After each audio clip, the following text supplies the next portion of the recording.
கர்த்தருடைய பரிசுத்த நாமத்திற்கு மகிமை உண்டாவதாக. இந்த காலை வேளையிலே கர்த்தர் நம்மை ஒன்று கூட்டி சேர்த்து அவருடைய கிருபைக்காக கர்த்தரை நாம் ஸ்தோத்தரிப்போம். ஹல்லேலூயா. ஸ்தோத்திரம் ஸ்தோத்திரம். ஆவியிலே ஆண்டவரே, நாங்கள் ஒருமனப்பட்டு உம்மை நோக்கி பார்க்கிறோம் அப்பா. ஸ்தோத்திரம். நன்றி அப்பா, நன்றி அப்பா, நன்றி அப்பா. எங்களை தாழ்த்தி ஒப்புக் கொடுக்கிறோம். ஆவி ஆத்மா சரீரத்தை ஒப்புக் கொடுக்கிறோம். உம்முடைய பரிசுத்த இரத்தத்தால் எங்களை கழுவி எங்களை பரிசுத்தப்படுத்தும். இயேசுவின் நாமத்தில் பிதாவே, ஆமென். நான் உம்மை பற்றி இரட்சகா வீண் வெட்கம் அடையே பேரன்பை கூறி தாண்டவானார் சாட்சி கூறுவே சிலுவை அண்டையில் நம்பி வந்து நிற்கையில் பாவபாரம் நீங்கி வாழ்வடைந்தே இந்த நேரம் எனதுள்ளத்திலும் பேரானந்தம் பொங்கி பாடுதே. மாவல்ல வாக்கின் உண்மையை கண்டுணர செய்தி நான் ஒப்புவித்த பொருளை விடாமல் காக்கின்றே சிலுவை அண்டையில் நம்பி வந்து நிற்கையில் பாவபாரம் நீங்கி வாழ்வடைந்தே எந்த நேரம் எனதுள்ளத்திலும் பேரானந்தம் பொங்கி பாடுவே எந்த நேரம் எனதுள்ளத்திலும் பேரானந்தம் பொங்கி பாடுதே.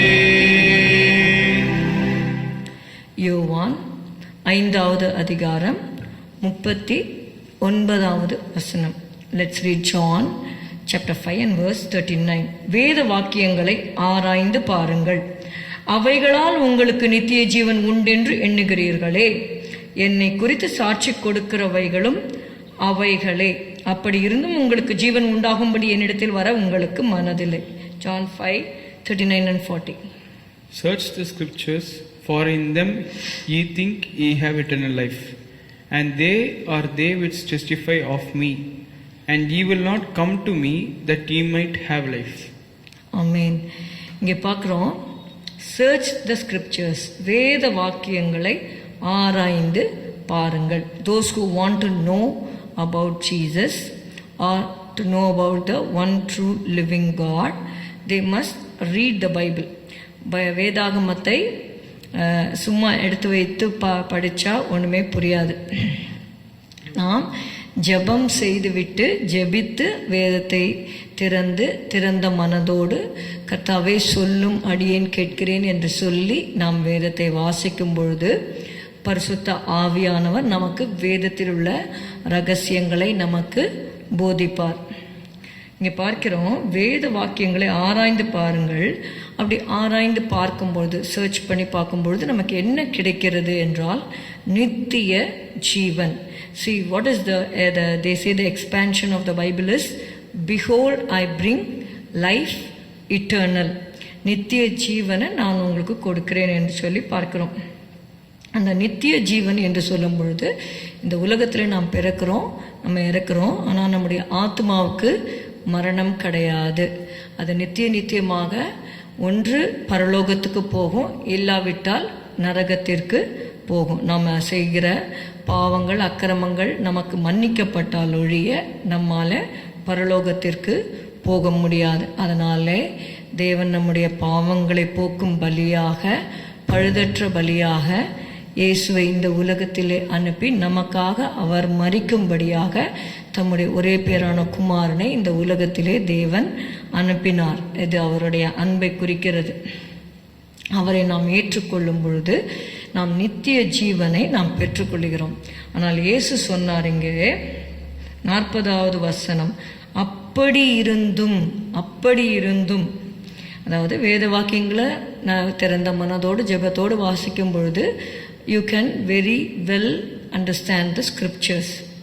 அப்படி இருந்தும் உங்களுக்கு ஜீவன் உண்டாகும்படி என்னிடத்தில் வர உங்களுக்கு மனதில்லை. Many people, even after hearing the truth from the word of God, they don't have the heart or willingness to follow Jesus or to accept Jesus or to walk in his path. அவருடைய வழியில் நடக்கிறதற்கு அவங்களுக்கு மனதில்லாமல் இருக்கிறாங்க.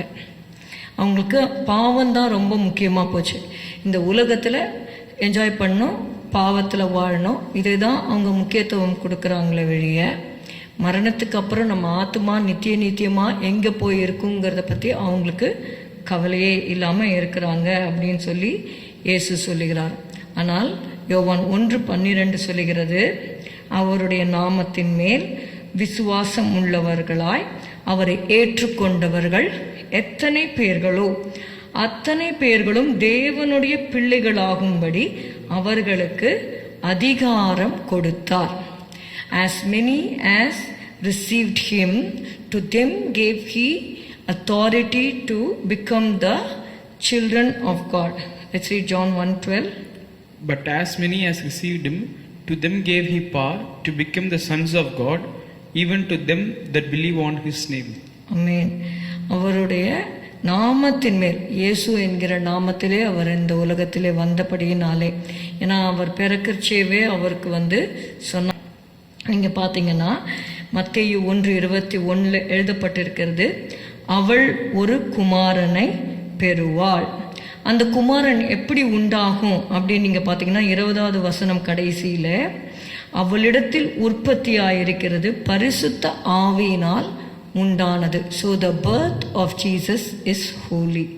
Okay, then 21வது வசனம், அது பரிசுத்த ஆவியினாலே உண்டானது. அவள் ஒரு குமாரனை பெறுவாள், அவருக்கு இயேசு என்று பெயரிடுவாயாக. மேரி, மரியாளோ யோசேப்போ அவங்களா ஒரு பேரை செலக்ட் பண்ணி அந்த குழந்தைக்கு அவங்க வைக்கலை. It was a name given to them by the angel of God from heaven.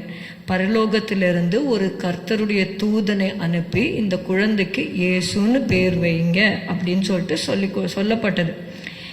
அவருக்கு இயேசு என்று பெயரிடுவாயாக, ஏனெனில் அவர் தமது ஜனங்களின் பாவங்களை நீக்கி அவர்களை ரட்சிப்பார் என்றான். He shall save his people from their sins. இன்னும் பிறக்கவே இல்லை, அந்த குழந்தை இனிமேல் தான் பிறக்க போகிறது. அதுக்குள்ளே அந்த பேர், அந்த குழந்தையோட பேரை சொல்கிறாங்க, அந்த பேருடைய அர்த்தத்தை சொல்கிறாங்க. என்ன அர்த்தம்?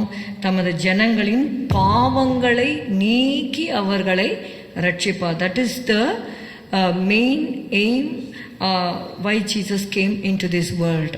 நம்முடைய பாவத்திலிருந்து நமக்கு விடுதலை கொடுத்து பரலோகத்தில் நித்திய ஜீவனை பெற்றுக்கொள்ளும்படியாக தான் இயேசு இந்த உலகத்திலே வந்தார். அது மாத்திரமல்ல, 23வது வசனம், இதோ ஒரு கன்னிகை கர்ப்பவதியாகி ஒரு குமாரனை பெறுவாள், அவருக்கு இம்மானுவேல் என்று பெயரிடுவார்கள் என்று சொன்னான். இம்மானுவேல் என்பதற்கு தேவன் நம்மோடு இருக்கிறார். இயேசு நானும் உலகத்தின் முடிவு பரிந்தும் சகல நாட்களிலும் உங்களோடு கூட இருக்கிறேன் என்று சொன்னார். நம்ம இந்த உலகத்தில் தனிமையாக இருக்கிறவர்கள் இயேசுவை இந்த உலகத்தில் ஏற்றுக்கொள்ளும் பொழுது இயேசு நிச்சயமாகவே அவர்களோடு இருந்து வழி நடத்த அவர் வல்லமை உள்ளவராக இருக்கிறார். நாம் செபிக்கலாம். ஸ்தோத்திரம் அப்பா, உம்மை துதிக்கிறோம். இன்னும் ஏற்றுக்கொள்ளாதவர்கள் ஆண்டவரே நித்திய ஜீவனை பெறும்படி ஆண்டவரை உம்மிடத்தில் வர மனதில்லாது இருக்கிறவர்கள் கூட கர்த்தாவே மனம் திரும்பி உம்முடைய நாமத்தை விசுவாசிக்க உதவி செய்யும். இயேசுவின் நாமத்தில் பிதாவே, ஆமேன். என் ஆத்துமாவே கர்த்தரை ஸ்தோத்திரி, என் முழு உள்ளமே அவருடைய பரிசுத்த நாமத்தை ஸ்தோத்திரி. என் ஆத்துமாவே கர்த்தரை ஸ்தோத்திரி, கர்த்தர் செய்த சகல உபகாரங்களையும் மறவாதே. Good morning. Have a good day. God bless you.